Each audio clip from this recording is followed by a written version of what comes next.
હાલો વિદ્યાર્થી મિત્રો, નમસ્તે, ગુડ મોર્નિંગ. હું કીર્તિ રાજ્યગુરુ આપ સૌનું આપણા બીકોમના સેમેસ્ટર 1માં ફાઇનાન્શિયલ એકાઉન્ટિંગના સબ્જેક્ટમાં સ્વાગત કરું છું. આજથી વિદ્યાર્થી મિત્રો, આજથી આપણું પહેલું ચેપ્ટર સ્ટાર્ટ થવાનું છે, જે છે ભાગીદારી પેઢીઓનું સંયોજન. આપણે કોમર્સના સ્ટુડન્ટ તરીકે આ બધા શબ્દોથી જાણકાર છીએ કે ભાઈ ભાગીદારી પેઢી શું, તો કે 2 થી વધારે ભાગીદારો ભેગા મળીને જ્યારે ધંધો શરૂ કરે ત્યારે ભાગીદારી પેઢીનું નામ આપવામાં આવે. હવે આપ્યું છે ભાગીદારી પેઢીઓનું સંયોજન, એટલે કે આવી 2 કે વધુ ભાગીદારી પેઢી ભેગી થઈ સંયોજન કરી અને નવો ધંધો શરૂ કરે છે, એટલે કે સંયોજન. સંયોજન એટલે કે જોડાણ કરવું, 2 કે તેથી વધુ વિસર્જન અને 1 નવસર્જન એટલે કે નવી પેઢીની સ્થાપના કરવી.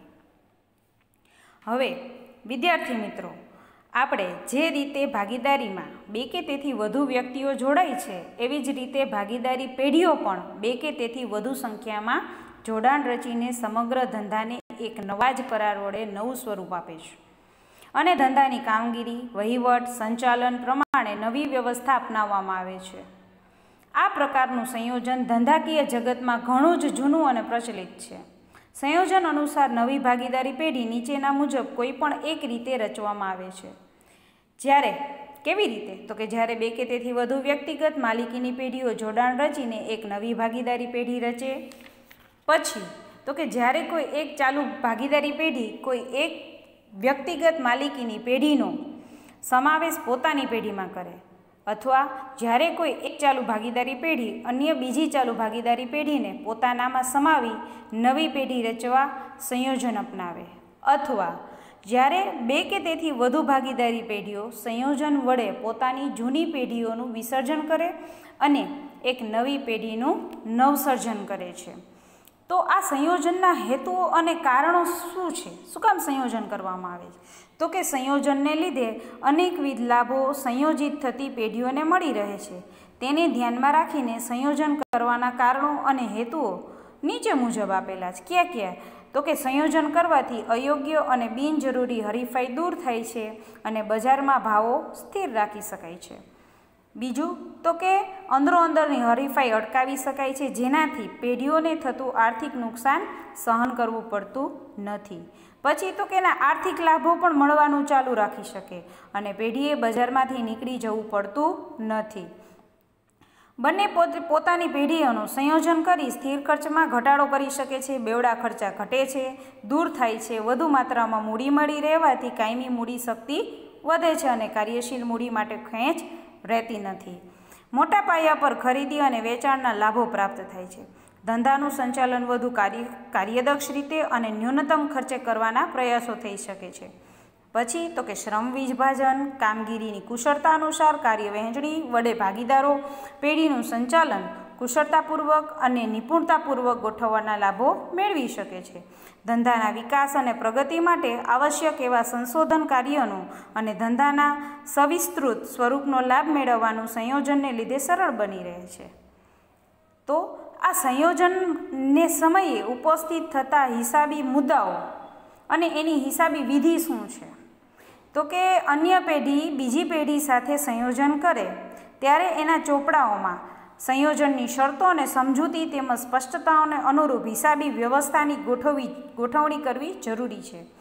તેને આપણે સંયોજન સંબંધી ઉપસ્થિત થતા હિસાબી મુદ્દાઓ તરીકે ઓળખાવીએ છીએ. જેમ કે પેઢીની મિલકતોની કિંમત શું ગણતરી કરવી, જવાબદારી અને દેવાની રકમની શું વ્યવસ્થા કરવી, મૂડી અને અનામત જેવા ભંડોળો, પાઘડી વગેરે બધાની હિસાબી કિંમત કાઢવી.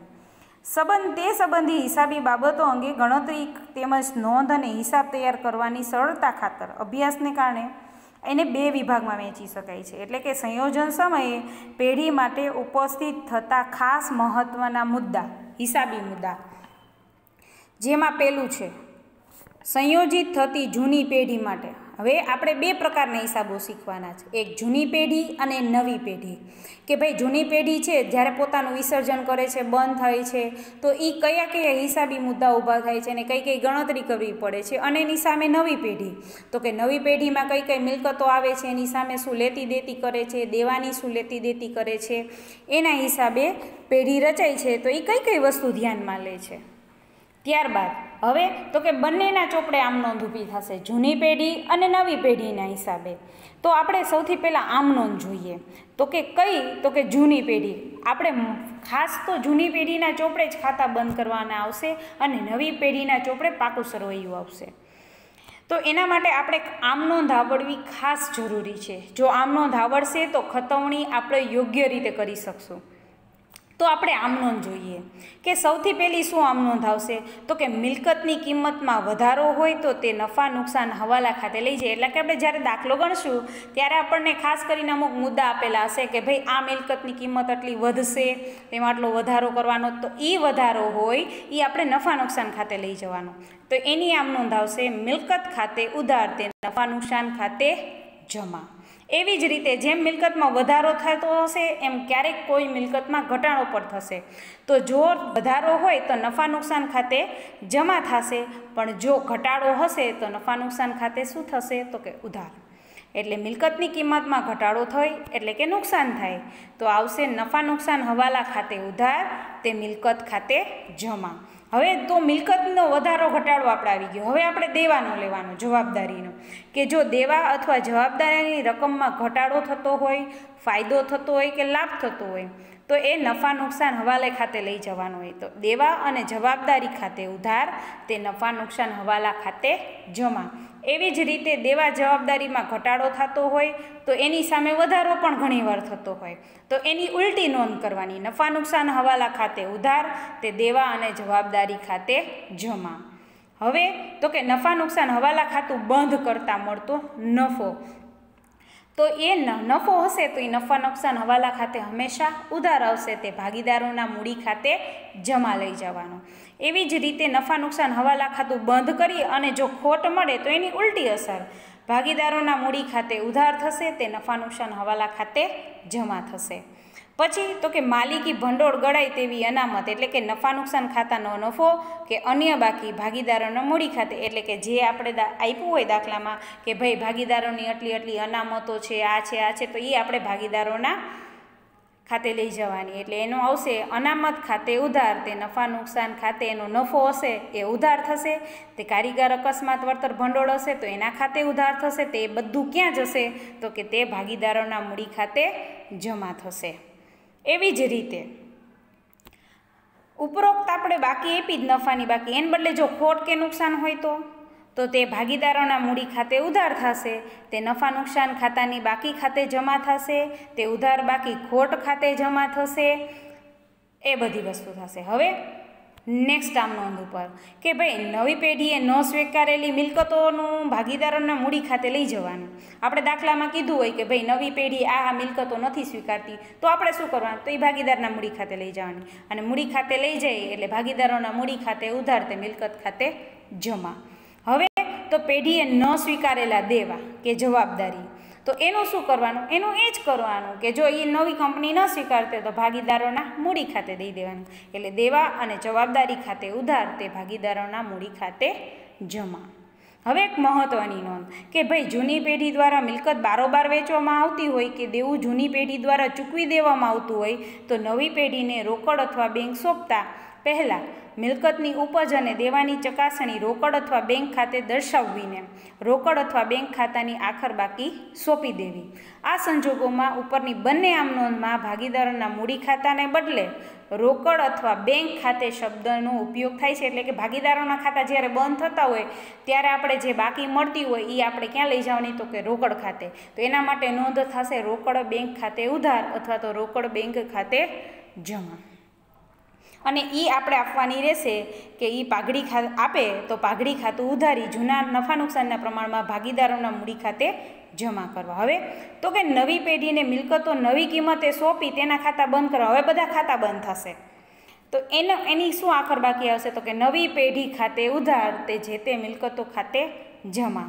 એવી જ રીતે નવી પેઢીના દેવા કે જવાબદારી નક્કી કરેલ કિંમતે સોંપી તેના ખાતા બંધ કરવાના હોય તો જે તે દેવા જવાબદારી ખાતે ઉધાર તે નવી પેઢી ખાતે જમા.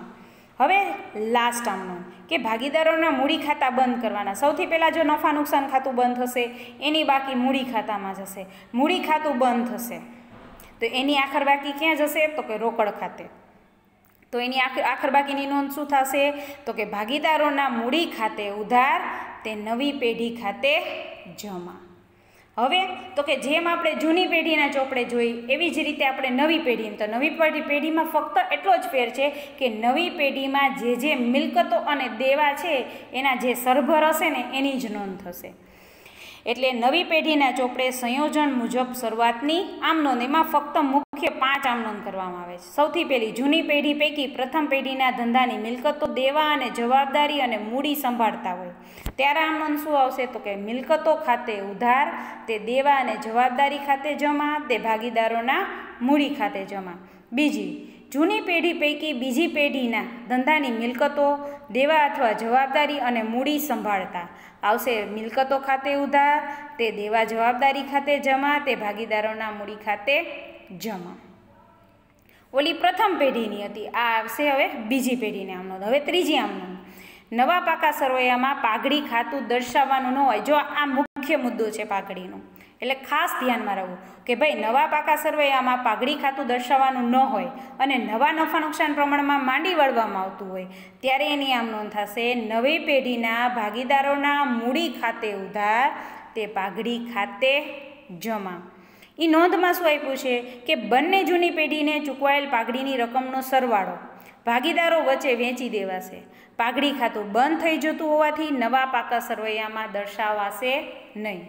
હવે ચોથી આમનો, જો નવી પેઢીમાં ભાગીદારે નિશ્ચિત રકમ વડે મૂડી લાવવાની હોય અને તેના નવા મૂડી ખાતા મુજબ તે માટે રકમ ખૂટતી હોય અને તે પાસેથી રકમ મગાવવાની હોય તો રોકડનો આમ નોંધ થશે રોકડ બેંક ખાતે ઉધાર તે ભાગીદારોના મૂડી ખાતે જમા. આ વસ્તુ ક્યારે ઊભી થશે કે જ્યારે આપણે રોકડ ખાતું અને મૂડી ખાતું બંધ કરશું ત્યારે. ઘટતી હશે તો મગાવશે અને વધતી હશે તો ચૂકવશે. પાંચમી આમનો, જો નવી પેઢીમાં ભાગીદારે નિશ્ચિત રકમ વડે મૂડી લાવવાની હોય અને તેના નવા મૂડી ખાતા મુજબ તે માટે રકમ વધારે હોય તો તેવો વધારો તેને પરત જો વધારે રકમ લઈ આવ્યો હશે ભાગીદાર તો એને ચૂકવવામાં આવશે અને જો ઓછી લઈ આવતો હશે તો એની પાસેથી મગાવવામાં આવશે. તો એની આમ નોંધ થશે ભાગીદારના મૂડી ખાતે ઉધાર તે રોકડ બેંક ખાતે જમા. હવે આ બધી આમ નોંધો નવા ભાગીદારોના નવા મૂડી ખાતા અને રોકડ બેંક ખાતું બંધ થશે અને તેની આખર બાકીઓ નવી પેઢીના શરૂઆતના નવા પાકા સરવૈયામાં લઈ જવામાં આવશે. તો આપણે બંને પેઢીના જોડે આમ નોંધ કઈ કઈ થશે અને એના આધારે ખાતા ક્યાં ઊભા થશે એ આપણે નેક્સ્ટ લેક્ચરમાં પ્રેક્ટિકલ સમ સ્ટાર્ટ કરશું ત્યારે આપણે જોશું. સો સ્ટુડન્ટ્સ, થેન્ક યુ.